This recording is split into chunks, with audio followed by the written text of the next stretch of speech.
Today I'm going to tell you a little bit about a love affair that I was involved in when I lived in Italy. It happened in Florence. It was a hot, torrid affair, mouth-watering and a little greasy. Not with a woman, but with this. Schiacciata all'olio, Tuscan flatbread. Made from a few simple ingredients. It's thick and chewy on the outside, but soft and delicate in the middle, coated in olive oil and salt. It's one of the most delicious things you'll ever want to eat. Now, schiacciata is very important to me. Not only is it delicious and one of my favorite foods, but it kind of inspired me to learn to cook. I spent a lot of time in Italy, and I would have a piece of schiacciata almost every day over there. When I got back to America, I just couldn't find it. Most people had never even heard of it. Nobody knows what it is. So what I did is resolve to learn how to cook it for myself. And this is one of the first things I learned how to make. Now today we're going to do Schiacciata 101. This is the basic schiacciata. Once you learn to do the basic schiacciata, you can move on to schiacciata with potatoes and rosemary, schiacciata with tomatoes, schiacciata with onions. People can slice it and make it into sandwiches with cold cuts or salami or prosciutto. There are 1,000,001 things you can do with it. But my all-time favorite is just the plain schiacciata all'olio. Schiacciata with olive oil and salt. Once you learn this one, you can do 1,000,000 others. Now the word schiacciata is the past participle of the Italian verb schiacciare. It means to smash or flatten. In a little while when we make the dough, we're going to smash it down with our fingers and our hands and work it into this flat shape. That's where it gets its name. Now this is a very oily bread. We're going to make little holes in the top of the dough, and those are going to be filled with olive oil, and then it'll be covered with salt. Now if you're on one of those low-carb diets, I feel very sorry for you for one thing, but if you're looking for a way to break it, this would do the trick. Okay, to make our schiacciata, the first thing we need to do is get all of our ingredients together. Now if my wife were making the schiacciata, the first thing we'd do would be to take all the batteries out of the smoke alarms. I'm just kidding. If we did that, how would she know when the schiacciata was done? So one of the reasons I started trying to learn to cook is when I came home from Italy, I just could not find the foods I liked that I ate all the time in Italy here in the United States. One of those was schiacciata, obviously. So what I did is I went on the internet, like we all do, and I looked up schiacciata recipes. And I found a bunch of them, but they were all 5 ingredients: water, flour, salt, yeast, and oil. And using those ingredients, I got pretty decent schiacciatas, but they still weren't exactly the same as what I got in Florence. So I searched and searched and searched, and I went to Google in Italian, searched there, and I finally found a couple of recipes that added a couple of extra ingredients. And by adding those, I got schiacciata at home that was almost exactly like what you get over in Florence. It's delicious. They add just a little bit of sweetener. Sugar is fine. Some people use honey or malt. And this is our secret weapon, a potato. For a truly good schiacciata, you need to have some potato in the dough. Now what we're going to do with this potato, we're going to peel it, we're going to boil it up, then we're going to take that potato water and use that instead of just plain water. We're also going to take some of the potato itself, puree it up, and put it in the dough as well. Now you don't have to write any of this down. All the ingredients and the weights and the amounts are on our website if you want to go there and print out the recipe. Now as we're going to be baking, we want to use a scale. It's very important to use a scale because measuring cups, measuring spoons many times are not very accurate. We're also going to be using good quality olive oil. Now in the olive oil industry, there's rampant fraud and fakes. So you need to make sure that whatever olive oil you use is truly olive oil, 1, and truly extra virgin olive oil, 2. We're going to need some coarse salt to go on top of the bread, just some table salt to go into the dough, some yeast, sugar, and a good type 00 flour. Now you can use bread flour or just regular all-purpose flour. I like the 00 flour. I found that the bread flour almost makes the dough just a little bit too tough. The type 00 gives it a little bit better texture that I prefer. But to each his own. Okay, now we're going to wash, peel, and cut up our potato. I'll use my patented quick method. Okay, you want to weigh your potato and make sure you end up with about 200 grams of it. Okay, we're going to want to measure out 600 grams of water. And pour it into a small pan. Now take your 200 grams of potato and cut it up into small cubes. Cover your pan, put it on the stove to boil. The next thing to do is take our hand mixer and blend these up into a very smooth puree.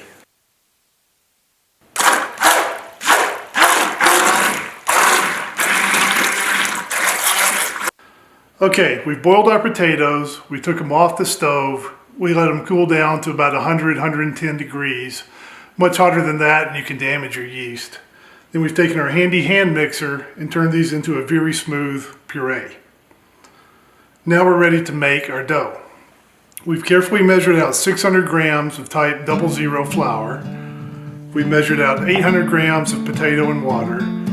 We've got 3½ teaspoons of yeast, 1 teaspoon sugar, and 3/4 teaspoon of salt. What you want to do is add the dry things first.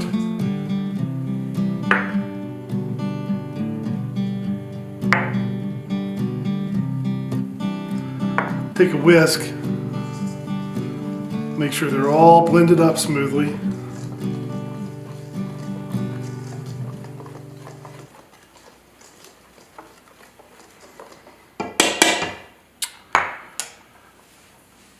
Then add your potato water. And just start mixing.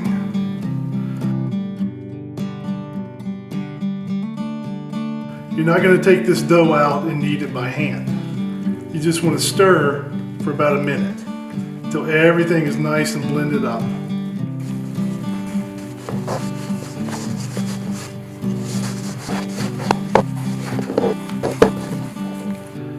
Now I've stirred this for about a minute and we've got a nice wet sticky dough.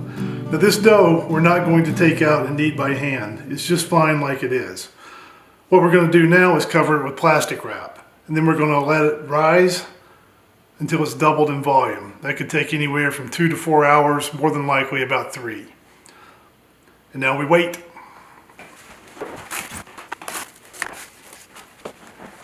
Okay, now the fun begins.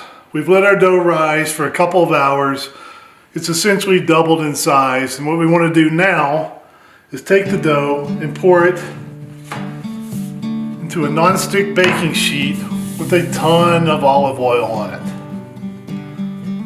So what you want to do is take your olive oil, spread a lot of it on the bottom of your pan.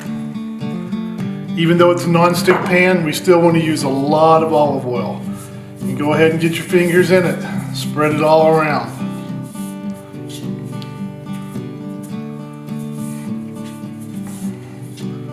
Now get some olive oil on your hands. What we're going to do is take our dough. Oh, it smells really good. And pour it onto the sheet.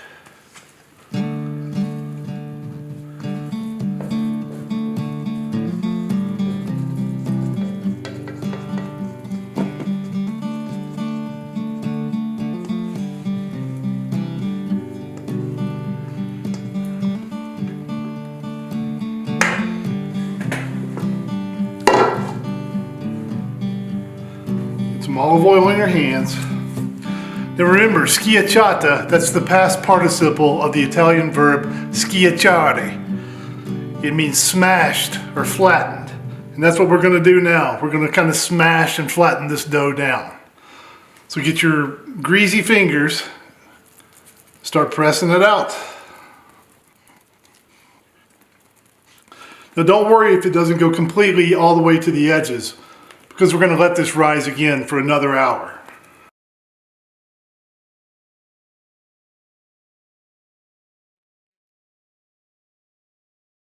Now the key to schiacciata is take the tips of your fingers and make many, many little holes in the top of the dough.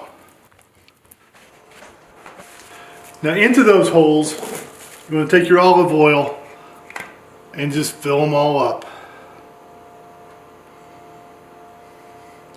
Don't be shy.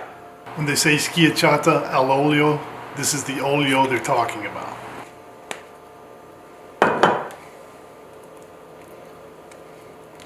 Let the olive oil collect down in each of these little holes. Next, you want to take your coarse salt, sprinkle this all around the top.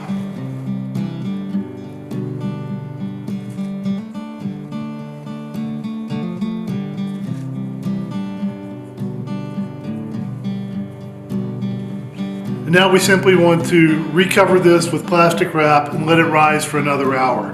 The dough will continue to expand and rise up to the top lip of the baking sheet. And now is a good time to start preheating your oven because we'll be ready to bake in about an hour.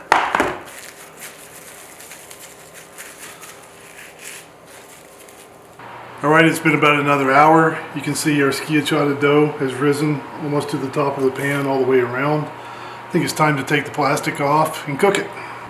You're going to want to put this into a 400-degree oven. Middle rack is fine.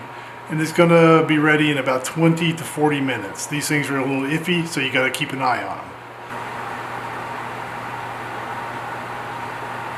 I do like to watch.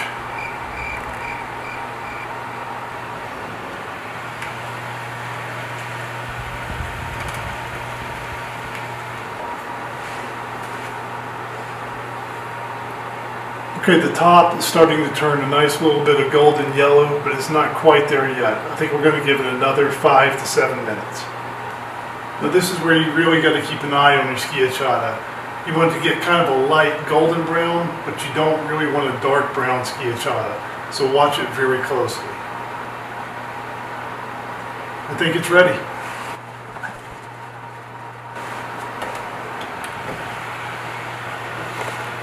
Oh yeah.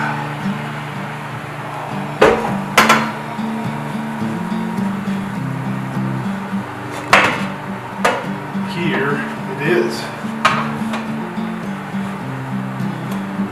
Notice that it's got some dark brown, but overall it's generally a very light golden brown. What we want to do is let it cool for about a minute, then take it out of the pan and put it on a wire rack. Okay, now's when we find out if we used enough olive oil or not. Oh yeah. Now this is your basic schiacciata. Schiacciata all'olio. Schiacciata with olive oil. You'll notice that the color is not too dark. It's more of a light golden. With a few darker areas, give it a little bit of a crunch. All of the olive oil has been absorbed into the dough. But it didn't turn dark brown like a crusty bread. It's not like that. This is a Tuscan flatbread.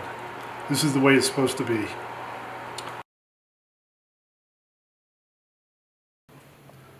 It's got a very nice crumb.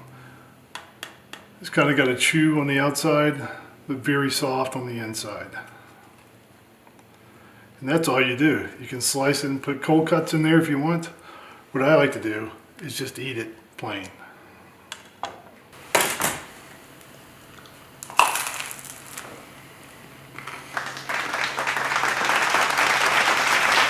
So I hope you've enjoyed the Schiacciata 101 episode of Uncle Scott's Kitchen. Hope you try the recipe and enjoy some schiacciata for yourself. If you've enjoyed the video, I'd like to ask you to please subscribe to the channel. If you didn't enjoy the video, please subscribe anyway. More videos are coming out, and you don't want to be the only one that misses out.